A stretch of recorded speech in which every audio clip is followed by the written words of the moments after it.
We are now going to call up our third panel, our final panel. Make their way up. This is our panel on accessibility and adaptive living skills and resources. And I am very pleased for this panel. I'm very interested in what they have to say. The panel will be moderated by Tina Laffer, who is the Director of Outreach and Community Engagement here at the Carroll Center. So without any further ado, I'm handing it off to Tina. Hey, good afternoon, everybody. Thanks so much for having us here. I think we'll start off our panel with short, brief introductions. So my name is Tina Laffer. Hi, everybody. As Martha was saying, I work here as the Director of Community Engagement and Outreach, which is a really fun way of saying that I'm the Director of Admissions and other things, like speaking in front of crowds of possibly 1,000. So that's the other duties as described, right? So I get to do all the admissions work here, which is really beautiful. I get to talk to many new people who may be new to blindness or have had changes in their vision, and talk to them about different programs and what might be a good program or a good fit for them. But in years past, I worked as a certified vision rehabilitation therapist.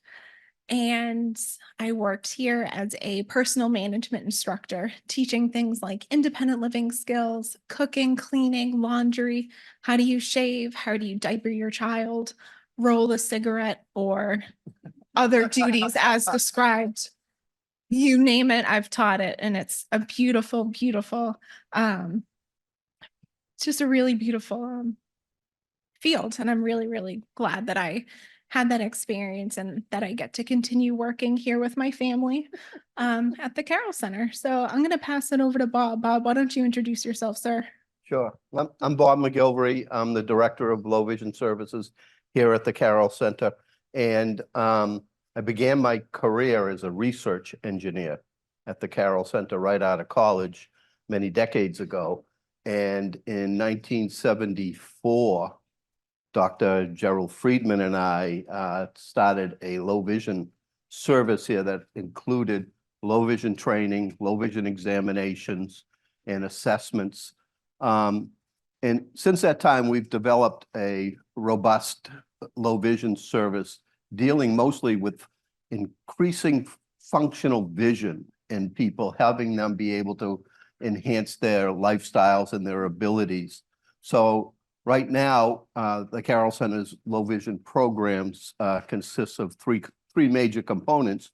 One is the component within the residential program. You might have heard that we do have a residential component, especially those that took the tours, where people live here for a period of time. So my colleague, Critica, sees these people that have vision and assesses the potential of their vision, whether they have a good response to low vision approaches that I'll talk about later, and will develop low vision training programs. And again, a topic I hope to touch on more. My role here at the Carroll Center is more outpatient. So I see people that come in looking for services that might help them. And majorly, I have three components on that. And one is I see seniors that are searching for answers to help them, whether they've seen their doctors, whether they've had low vision clinic examinations, they're still looking for answers. So I do a senior vision assessment. I also do an assessment where the school systems will send students here to see what type of assistive technology might be useful to them. And so we do that type of assessment. And one program that I have that I don't get enough referrals for, I wish I did, was vision use and employment, where I use my engineering skills to help people at job sites and find out what are the best tools and approaches that might help them there. The problem is this is mostly for non-legally blind people, and the difficulty is many people don't identify that they're having trouble at the job. Also, excuse me, one more thing is that I am a low vision engineering consultant at the Massachusetts Commission for the Blind in their assistive technology program. But I just want to mention something to Tina that I don't know that she's ever heard this, but listening to her give her daily living task skills that I learned that the best way to wipe your feet after a shower is step on your towel. So I think of her every morning after I take my shower. There are worse things. Like that, huh? Yes, they saved the best for last. Yeah. All right, so go for it, Sam. Why don't you introduce yourself? Well, hello, everyone. First of all, I gotta say hello to all my fellow Star Guardians out there. I think this is awesome. Proud Star Guardians. And everyone, the hundreds and thousands watching around the world. This is so cool. Yeah, yeah. Although I just learned that that term is trademarked and I might have to pay somebody for saying it. But anyway, so my name is Sam. I have a YouTube channel called The Blind Life, where I have been sharing my life living with vision loss for over a decade now, which is crazy. That officially makes me an OG YouTuber, which is awesome. My YouTube is my main home, but I'm on all social media as well. Oh, can you guys not hear me? Okay. I'm on everything: TikTok, Twitter, Instagram, all of that. I have a podcast, The Blind Life Podcast, and you guys can find me theblindlife.net. I'm also proud to be a partner for the Stargardt Summit, and I want to take a second to I'm sure everybody has already, but thank the Carroll Center for hosting this. It has been fantastic. You guys have done a great job so far. And no. There's No. room for error. Yeah. Don't drop the ball right at the end. But no, I'm looking forward to this being a reoccurring event, and I'm excited to be up here with these fine people, talk about technology. In my day job, I am also an assistive technology program manager at a nonprofit in Central Kentucky. So a lot of the stuff we talk about, doing assessments and independent living skills, this is stuff that I work with people every single day. And I love, if you've watched my videos, you can tell that I love sharing this information and teaching people about what's possible through technology. So I'm excited about it. Awesome. Thank you, Sam. So Bob, I was wondering if you could start off by chatting with us about, if someone is new to this diagnosis, no matter what the age, what should really be their first steps? And I know there have been some questions in the audience that kind of allude to this, but can you tell us what should be somebody's first step after receiving this diagnosis? Well, what I want to talk about is the value of proper assessments. And we've heard from the medical panel, we heard from the patient panel, and that's a lot of great information. I took a half a page of notes myself. But when we looking at what a person goes through, I think I like what Jack said. I had already written down here is you don't know what you don't know. And that is true. You have to be able to get the information that can help you in your everyday life, finding a job, whatever it might be. So most people will start their journey with their medical situation, seeing the doctors, getting diagnosed, dealing with treatment, dealing with clinical trials, what's going on, and seeing what might be out there. And so that's one part of the medical approach that might be out there. But I hope when you have a vision impairment, you take the next step, which might be a clinical low vision examination. Because in most cases of Stargardt's, you have some useful vision, and you can use it using some of the low vision devices, techniques, or approaches that are out there. But what happens after that? What do you do to be able to find your community that might help you take this further? So there are all different types of ways of doing this. If in the United States, and especially in Massachusetts here, If you're legally blind, you're going to be registered with the Massachusetts Commission for the Blind or some state or regional entity within the states and hopefully around the world. And they are mandated to help you be able to gain some independence in what you do. They might offer services such as orientation and mobility. They might offer social work services, vocational rehabilitation services. They might have teachers that can help you develop your skills, come into your home, things like that. So these services might be a first step if you have those services wherever you live. The next step might be, again, more low vision services. We at the Carroll Center take a little bit different approach in that we have programs to help a person become independent. And I think Tina's going to talk more about that. And as I mentioned, at the Carroll Center here, we have our low vision services that might help. We have all different other types of services also. And then, so the rehabilitation centers or the rehabilitation programs is another step. Also, people will start learning about different types of products that are out there that might be useful to them. And I think somebody mentioned on the panel something about you got to be careful about what products are out there because not all products are best for everybody, and especially, excuse me, the vendors might be pushing a certain type of product. And you got to be careful about that. Never. I must say, the best resource I have of someone being impartial about that is Sam's Blind Life review. So I use that a lot. Also, there's support groups. Again, more about the community and being out there. And of course, as I mentioned, the Blind Life and the Foundation Fighting Blindness. So I just want to talk a little bit about my approach that I use in helping persons. So I will assess in the low vision area, I will assess the visual potential and what the limits are of an individual that I meet. They may not be aware of the characteristics of their vision impairment, what they can do, what they can't do, where the difficulties are, where the help is. So I do that type of assessment there.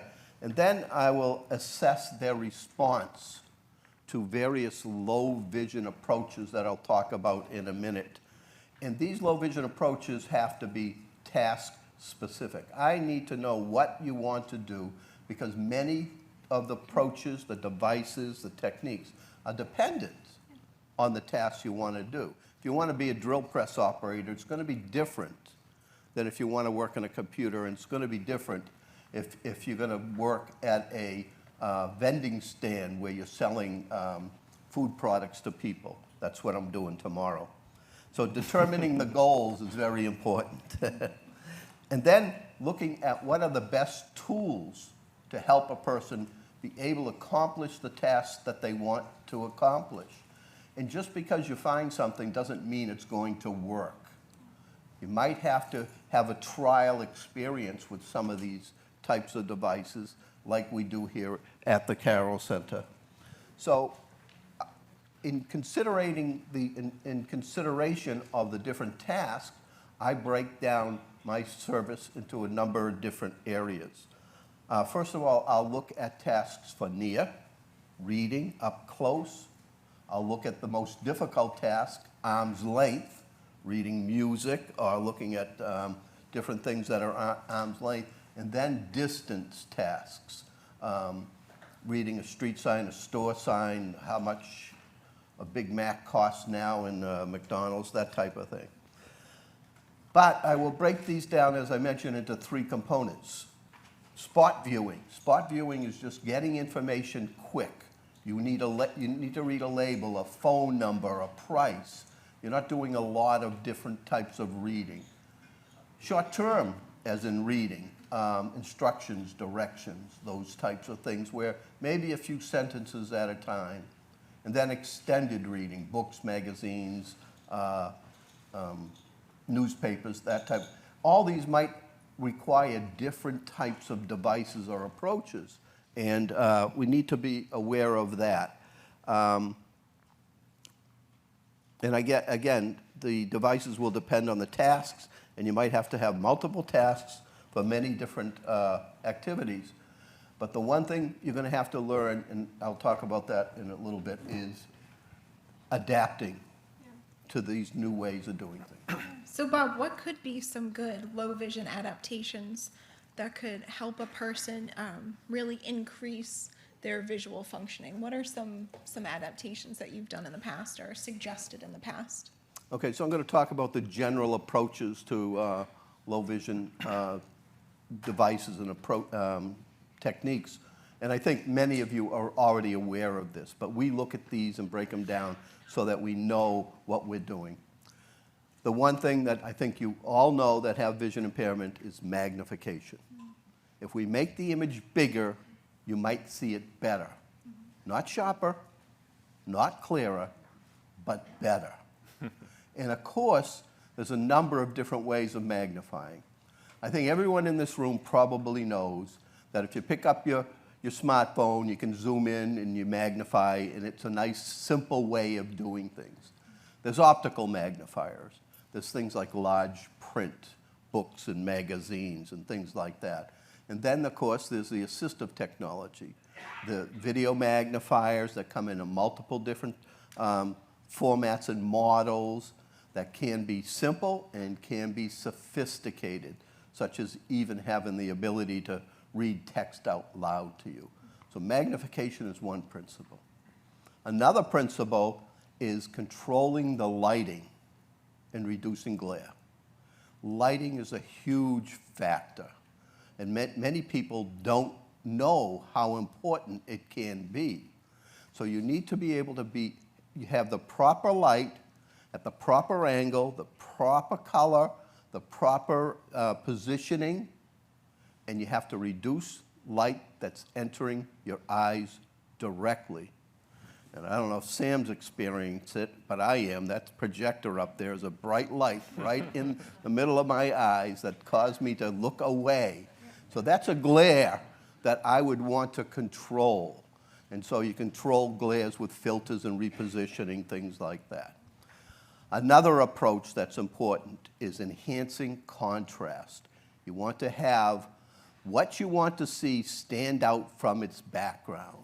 I think you're all aware of that. You know, a computer printout with black print on white paper is much better than newspaper print at the same size because it doesn't have contrast. Most people that have vision impairment have some loss of contrast sensitivity, and we want to be aware of that. And another area, and it's an area that is, I think, sometimes goes overlooked, is adapting to these new ways of doing things, learning the best way to view, to be able to see things.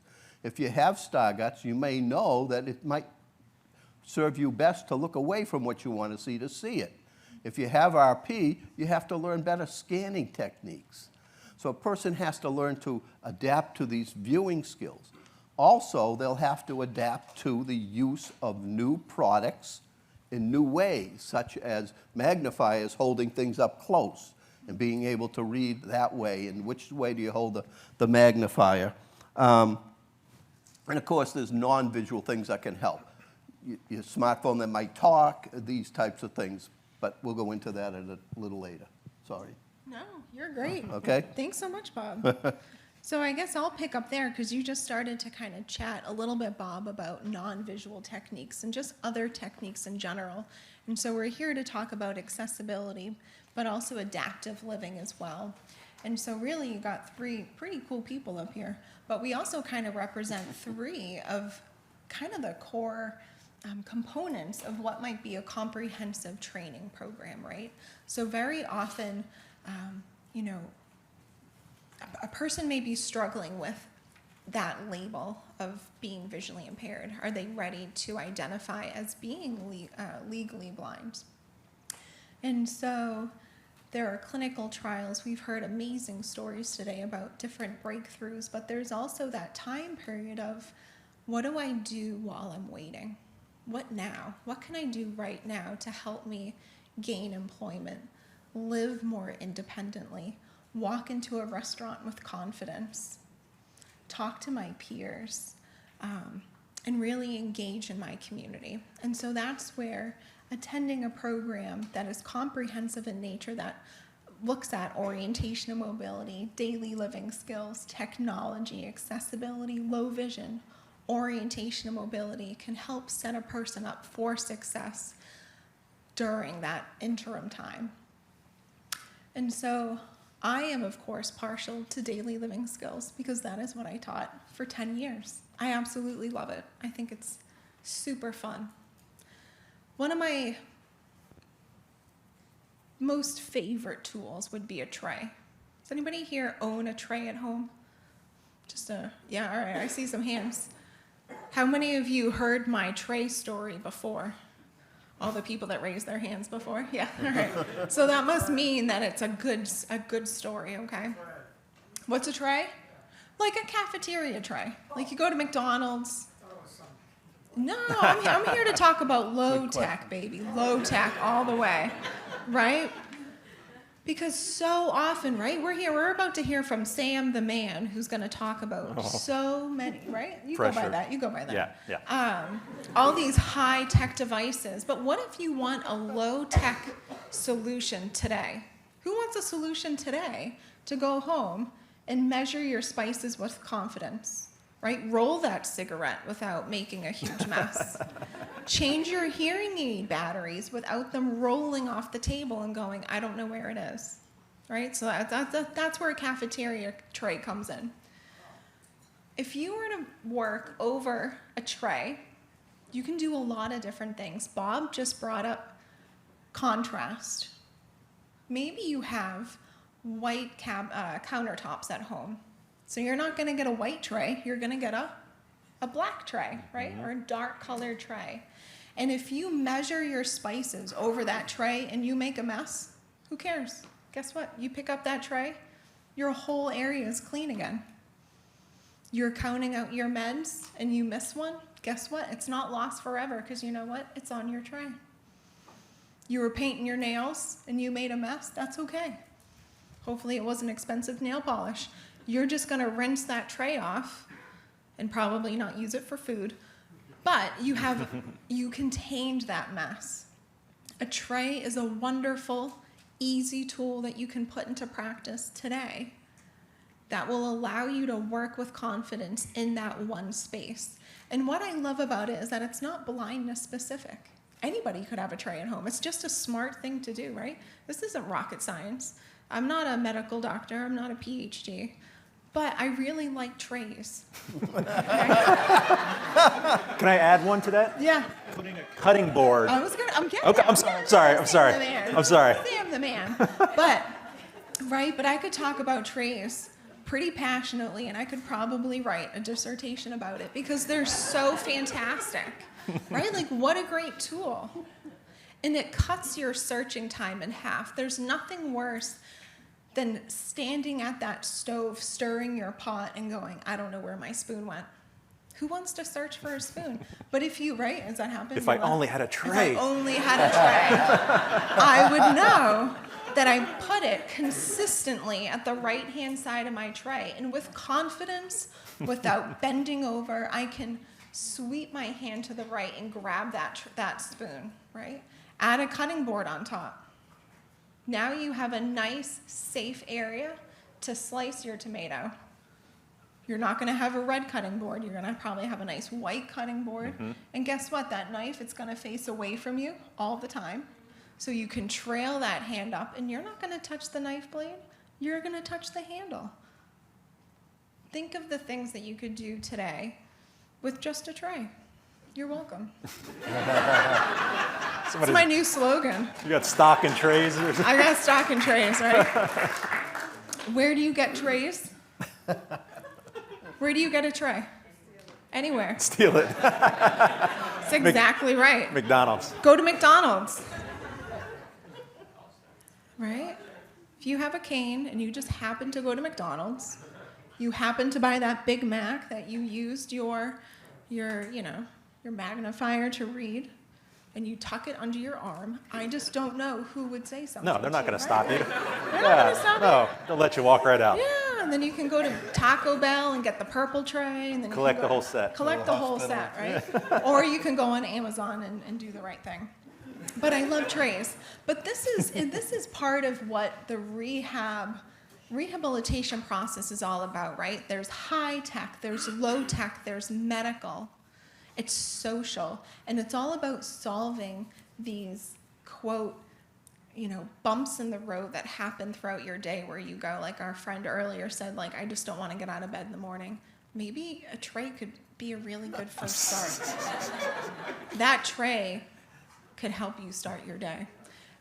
And that's what it's all about, right? Just learning new adaptations that may not be special or fancy, but they can really change the way that you interact in your day-to-day life. And you wanted me to talk about bump dots. I don't know if I have time to talk about bump dots. Bump dots are awesome. Bump dots are awesome. That's all you got to say. If you don't have bump dots on your appliances, Yeah. I see some faces. Charlie. Does people not know what bump dots are? No, all right, I'm talking about bump Okay, dots. go for it. All right, bump dots. Have you ever bent over a stove to look at your dial? Right? And that's dangerous, right? You could have hairspray, you're flammable. Okay, you could have on a scarf, things happen. You might be steering really closely at a microwave, right? You deserve that confidence. You deserve to stand up straight and tall. Somebody is showing off bump dots right now. I have some. I love that. Way to go, lady. I brought some. They're under my chair, but they gave me a handheld microphone and not a nice one to wear, so I can't hold things. Oh, We look at could- that. Yeah, Oh. we could be the Vanna White Oh, for you. thank you, guys. Yeah, go ahead. Look at my support team here. This is why we're a family at the Carroll Center. Bump dots come in all different colors, shapes, sizes, and textures. And why are they so fantastic? Because you can put them on anything, almost, not anything flammable. But you can put it on your stove because it's at the back, right? Who wants to guess how high your flame is? Put a bump dot on it. Know where high is. Why bend over and, God, you're so good at modeling. Thank you. You're welcome. And why bend over that microwave? Right? You deserve to cook with confidence. Maybe it's your fuse box in the garage. I don't know which way is off or on. Mark it. Put a bump dot on it. There are so many ways that you can use bump dots so you can access your daily dials, switches, remotes, anything with so much more confidence, and it all starts with that posture. You rock it, you kill it. You stand up straight and tall because you deserve it, and it all starts with bump dots and a tray. Trey. And these are just a few of the things that you might learn, or if you have us as teachers, you're gonna learn in a program at the Carroll Center, right? It's all about living your life with greater independence and confidence. And so I just talked about some low-tech stuff, so I figured a lot of people here want the high-tech stuff, right, Sam? It's way more glamorous. Yes. It's much more pricey. You can't steal. No. No. So can you tell us a bit about the technology and options that are out there right now for someone?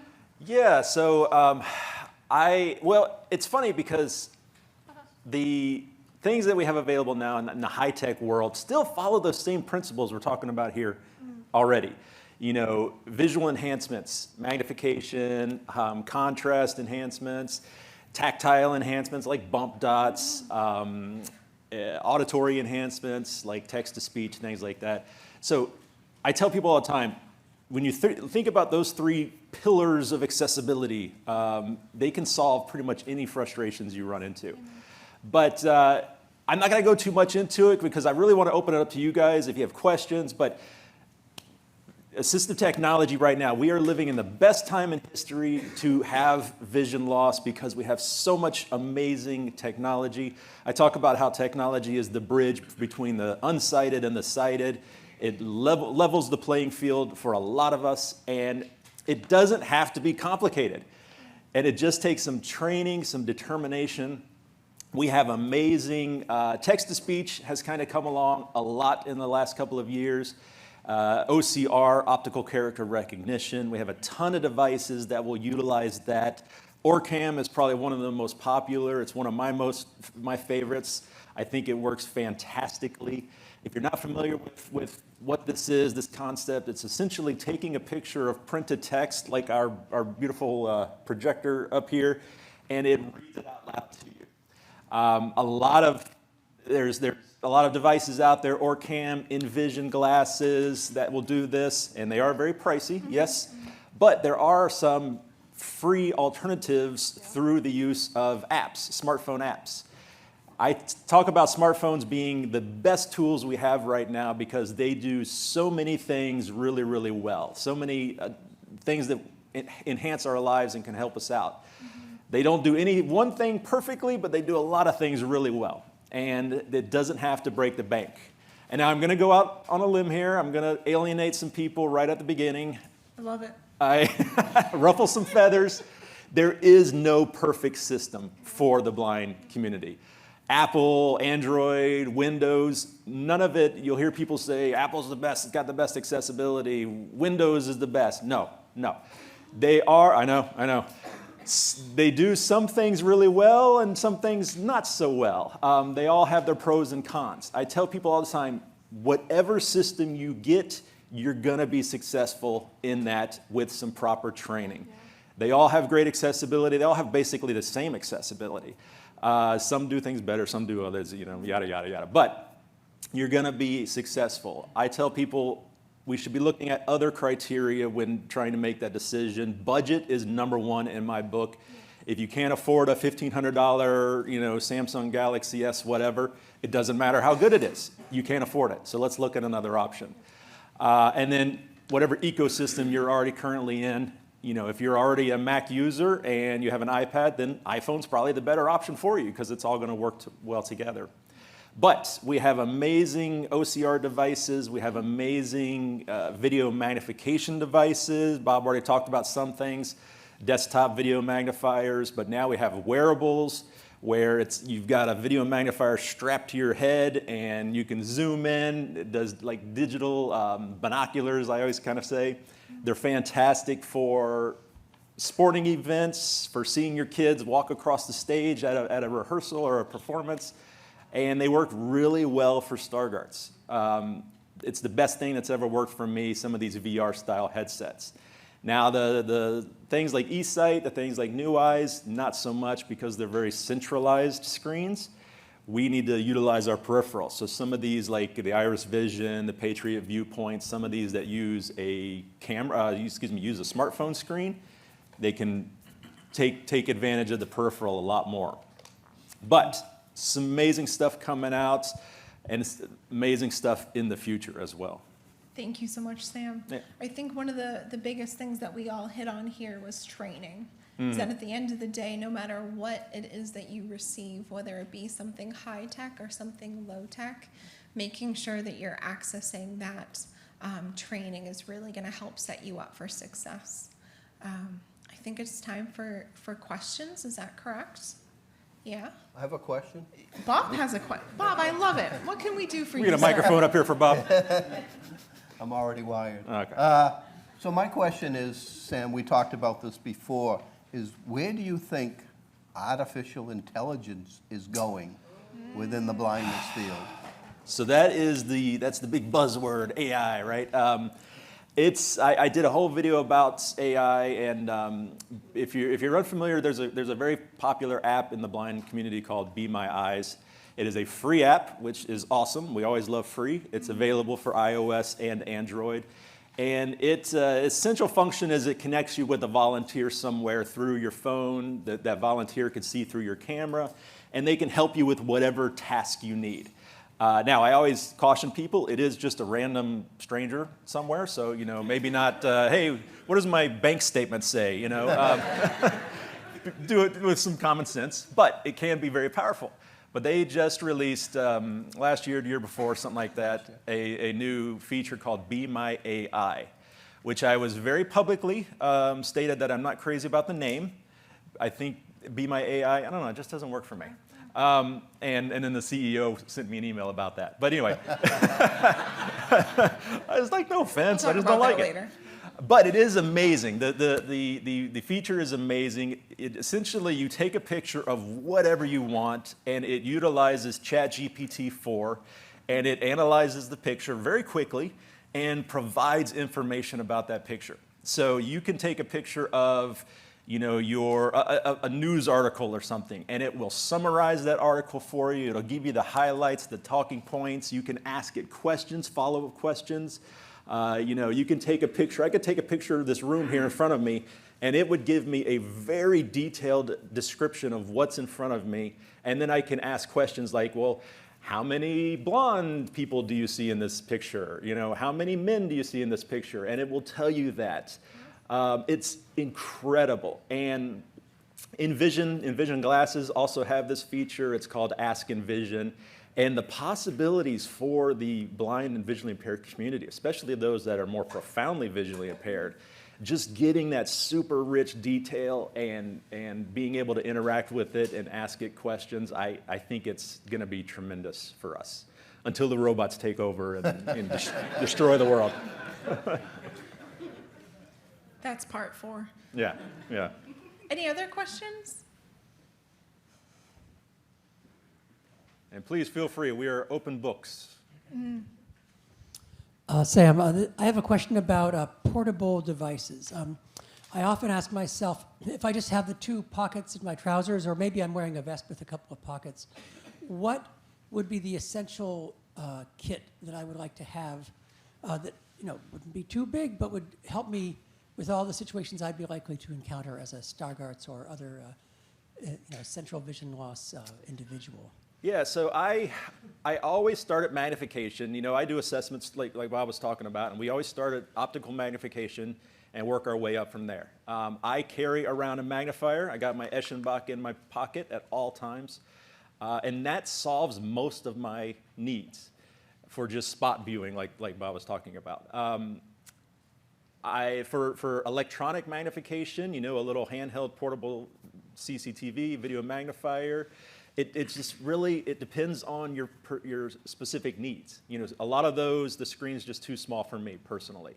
So I would prefer to use my phone maybe, where I can kind of zoom in and all of that and take a picture, and it just kind of, it's up to you. But I definitely recommend some type of magnification, some type of text to speech. Whether that's all on your phone, whether you have dedicated devices for that. Once again, your phones are great, but it's not going to perform the job as well as a device that was built specifically for that task. And I would say traveling without a little bag of some kind is really not the best, because what if that one device dies? Should you always have at least a power cable or a power source? Is there anything else that you need throughout your day that if something died or broke, that you could not continue to perform your job or be safe or independent? Should you be carrying that on your person? If God forbid your phone died, can you still navigate safely? So that's just always my tip too, is do you need that emergency kit or bag of some kind to carry to keep you safe? I'd like to emphasize what Sam said, is that your phone is very useful because it's always with you. Yeah. And so you have many features on there you can use, but it's not the same as having the products that's designed for the task you want to perform. So I use the analogy, it's like a Swiss Army knife. You got all those little tools that are there, but you're not going to use that Swiss Army knife screwdriver to build a cabinet. You're going to use other tools for that type of thing. So. We had another question, Dr. Commander? Yeah, I had a question kind of on behalf of some of the people who are probably in the audience who are like younger and don't really have much problem. So kind of, could you talk a little bit about the early end or the beginning? Because there might be some people freaked out by all of the, everybody's legally blind with Stargardt, but of course not. So I'm thinking of one little girl who came in who was basically fine. Her reading speed was fine, everything was fine, and she had an IEP and was being taught Braille. And talk about could I ask you who doesn't need anything at all, and what's the first sign that you need something? Yeah, it Yeah, go seems to be for it. great for you, Bob. Well, I'll just tell you my experience with students like this, that even if their vision impairment is a little bit worse, the things that they tend towards are the things that other students use. So it's going to be the smartphones. That's the first thing they're going to tend towards, because they can get that magnification when they need it. They can get OCR if they need to, things like that. But you do want them to understand what's possible in the future. So I do see students here where, in the end, we're not recommending any of the advanced things, but I'm showing them how that could be useful for the future, so they know what their potential is. Yeah. And I think also, it's been said here earlier, you don't know what you don't know, but knowing that these are resources. So if that young girl all of a sudden realizes, man, I'm not able to pick out my outfits like I used to. Is that pink, orange? I'm not really sure.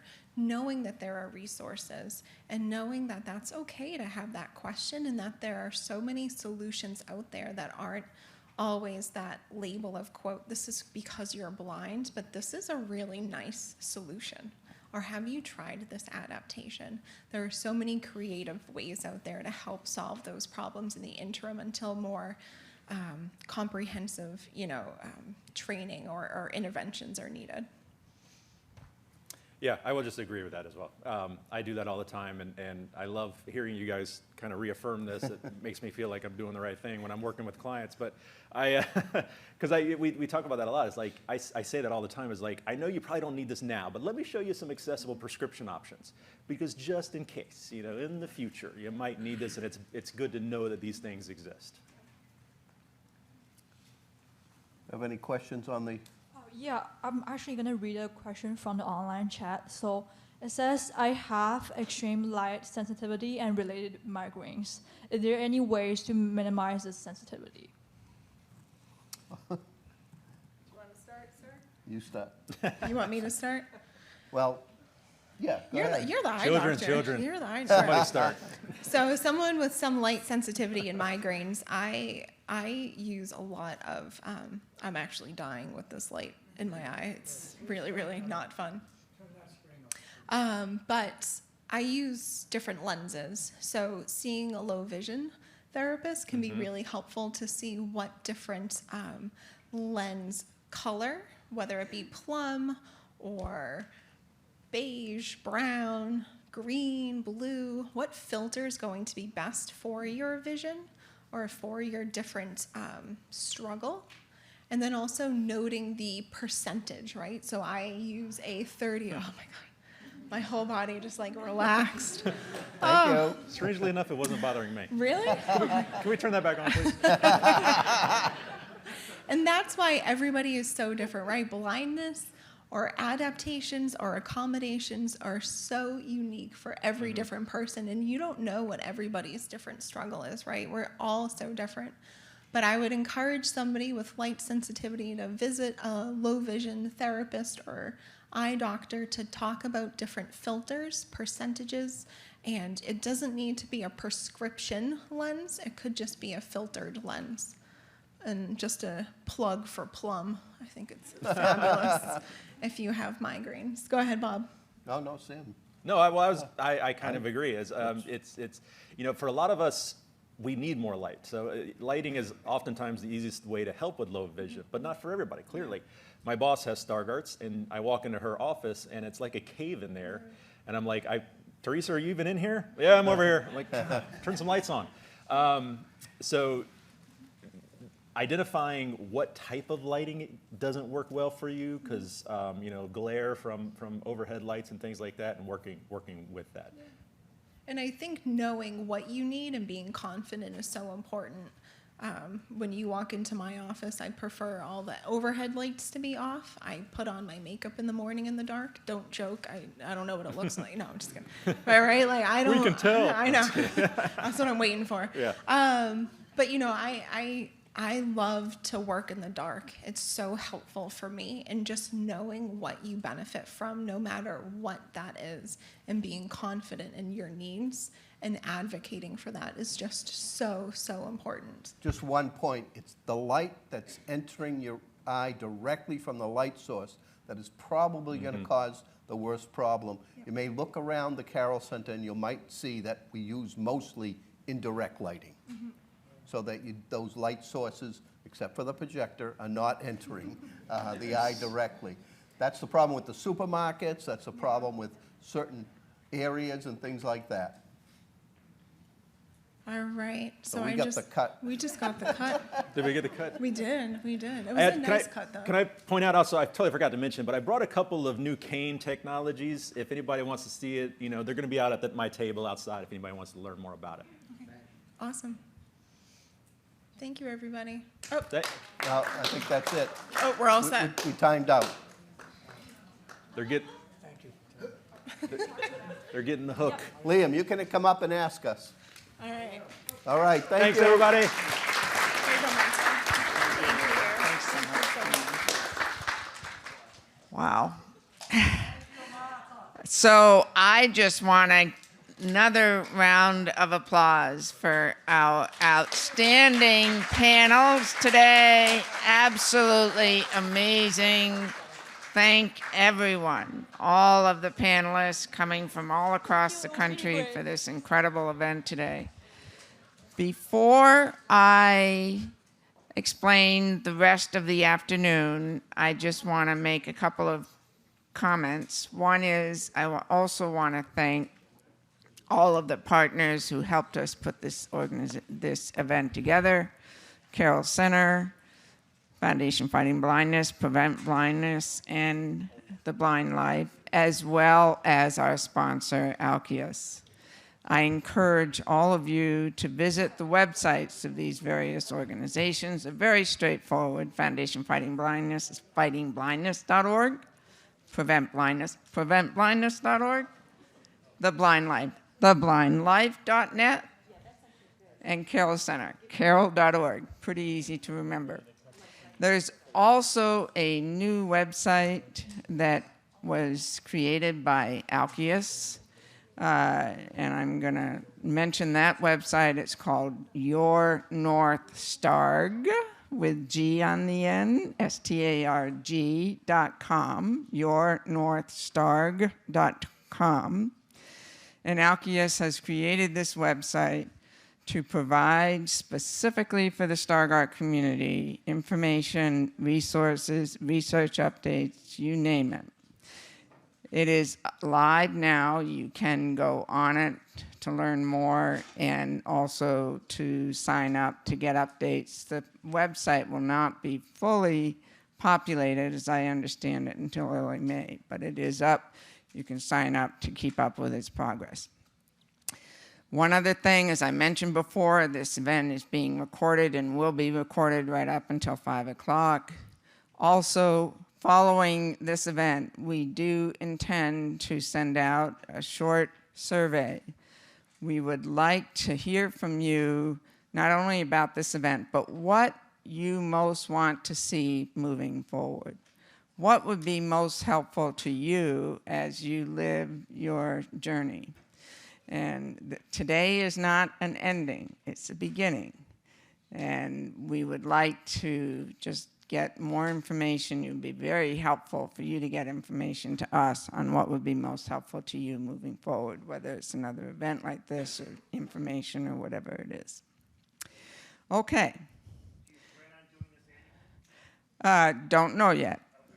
So I have to say, this event was, I should give a shout out to the Carroll Center staff, especially Michelle Georges, who spent a huge amount of effort on this. And from Alkeus, Julia Carpenter-Conlon was also very instrumental in helping us. And every single one of the organizations helped us in getting the word out and sending out to their network. And that was really why we have such a terrific turnout today. Well, I'm just, so, thank you. All right, so this is what we're gonna do now. So listen carefully. For those of you on Zoom, we're gonna take like a 5-minute break. And you will continue with a Q&A from representatives of all of our partner organizations. That Q&A is gonna be moderated by Bailey Harris, who's a member of the Carroll Center staff here. I hope I got that right. And that will also be recorded. It's not gonna be, it's only for the Zoom participants. We're cutting the camera feed to the live audience, but the Zoom can continue with Q&A until 5 o'clock. Will be recorded, so everybody in person will be able to see that later. For those of you in person, you have an option of staying around here and mingling. Our researchers will be around for the next 40 or whatever time it is until 5 o'clock. You also have the option to join one of 2 breakout groups that will take place on the ground floor of the building next to us, the gun building. One group will be for individuals who have Stargardt. The other group will essentially be for individuals who support those with Stargardt, whether you're family or TVI professionals or doctors or whatever. The people who are in the Stargardt group, Chloe, Jack, and Charlie will join that group to continue the conversations and share your experiences. For the supporter group, Tina and Bob, as well as Barb Duffy, who is Jack's mother and who works here at the Carroll Center, will join that group. So there are Carroll Center staff here who can direct you to which room. I know it's on the ground floor. One is the stalls area and one is the all-purpose room, and they can direct you to that. With that, I just want to thank all of you for coming. It's been an amazing event, and I want to thank again our presenters. You are amazing, inspirational, positive, just wonderful, and stories from the heart. And we look forward to keeping this going. Thank you very much.